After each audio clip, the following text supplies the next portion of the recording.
What's going on, friends? Baltmatrix here, and today we are taking a look at Transformers War for Cybertron Trilogy Siege SixGun. Now, SixGun is probably, of the Wave 2 figures, the one I have most been looking forward to, and I have not been disappointed. It is a fantastic rendition of a figure that, let's be honest, wasn't much in the original Generation 1. He was, in effect, 6 different guns combined. The figure that we have here today in 2019 is very cool, and I like this guy a lot. He's got a little bit of extra oomph to him, a little bit of extra detailing, and he's just neat. Now, like his buddy Cog, they are both Battle Masters, meaning they split apart into a variety of weapons and can be combined with a variety of other Transformers, something that I greatly appreciate. In robot mode, he possesses siege peg holes on the bottom of his feet. Then he's got these outward facing pegs on the side of his lower legs. Then he's got pegs, well, he's got one for his fist at the upper arm, oddly enough, at the top of the shoulder. And then he's got forward facing pegs on the top of his guns, and then 2 on his back. Yeah, so you can armor him up. I will do that a little bit later. But first, posability-wise, head is on a swivel, goes back and forth, and that head sculpt is very nice. There is a hinge, well, not really a hinge, it's a friction joint swivel here in the upper arm. That's because the arm comes off for the transformation. Swivel at the, upper elbow. There's a swivel above the elbow, 90-degree hinge at the elbow. Fists, unfortunately, do not articulate. I would have really liked if they did. There is torso articulation. There is hip articulation forward, back, and then this figure, like a lot in the Siege line, can do the splits. Thigh swivel up there, 90-degree bend at the knee, and then a nice 90-degree bend at the ankle and toe. Again, I really appreciate all the Siege figures having ankle tilts. Transformation into this figure's flight mode is a little bit weird. To start off with, we're going to pretty much just rip his arms off, fold the bits down on the back, pull those guns off, turn the head 90 degrees, cover his face with this little white piece on his back, flip up the front, flip up the shoulders, unpeg from the rest of the body. Now that we've got the legs turned around 180 degrees, there are these slots on the upper thighs, and they will fold up and peg into these little pegs right up here. That will hold the legs in place in the vehicle mode. And sometimes getting things lined up is a little bit hard.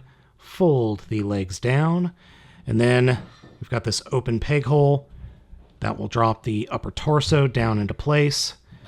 Take the arms, flatten them down, and then they will peg in the sides like this. Let's do that over here.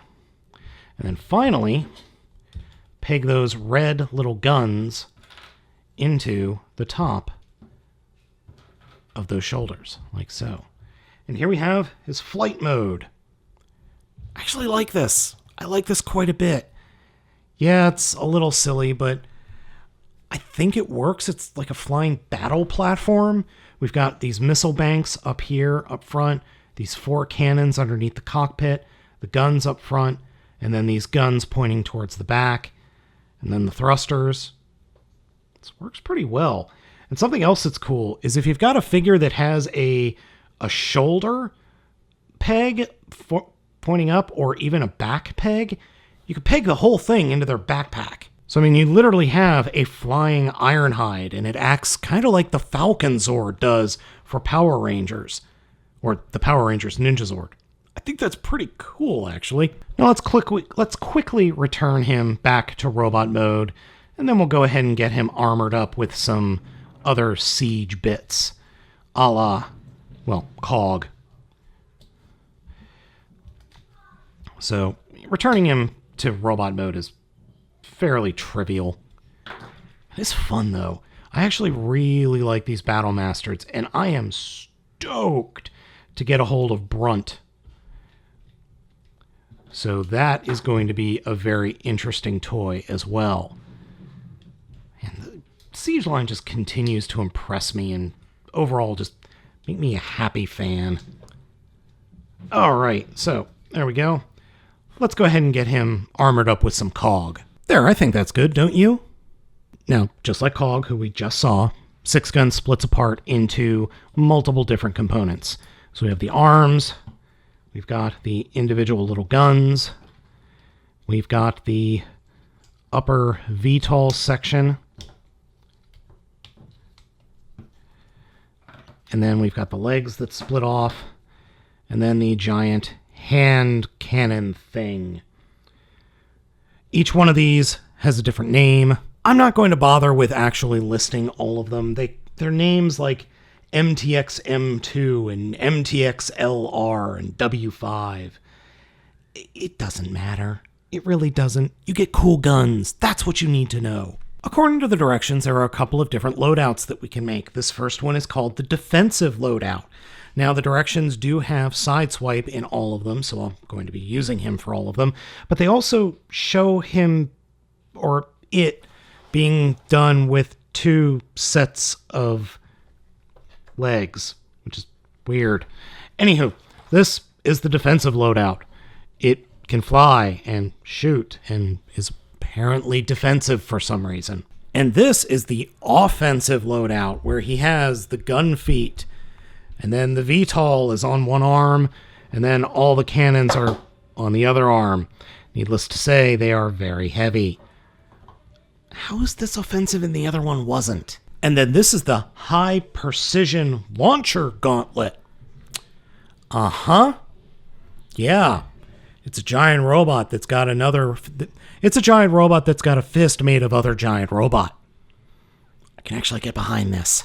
And then finally, we have the why did I insist on going shopping on Black Friday mode. I think this is probably the most useful. I think SixGun is a whole lot of fun and definitely worth having in your collection. If you're able, or even if you're a fan of Cog, I would get SixGun as well. Yes, I will not deny that his alt mode is a little bit on the goofy side. The flying weapon of mass destruction thing is a little bit silly and is really Megatron's forte, not this guy. But I still like it, and I think he's cool. If I had to complain about something or say that there's one thing you need to be aware of, it's the hips, the pins specifically, these swivels that move in and out are too loose for my taste. Other than that, the figure's a lot of fun and definitely worth having in your collection. Now, I picked this guy up over at ToyDojo.com. He is currently available for pre-order from BigBadToyStore.com, so I would suggest going over to either one of those stores to pick it up. I like it a lot. I think it looks really cool also, which doesn't hurt at all. So everyone, thank you so much for watching this video review. As always, I am Baltmatrix, asking you to please be sure to like and subscribe, and be sure to hit that notification so you know when a new video is up. Thank you so much for watching. I will catch you next time.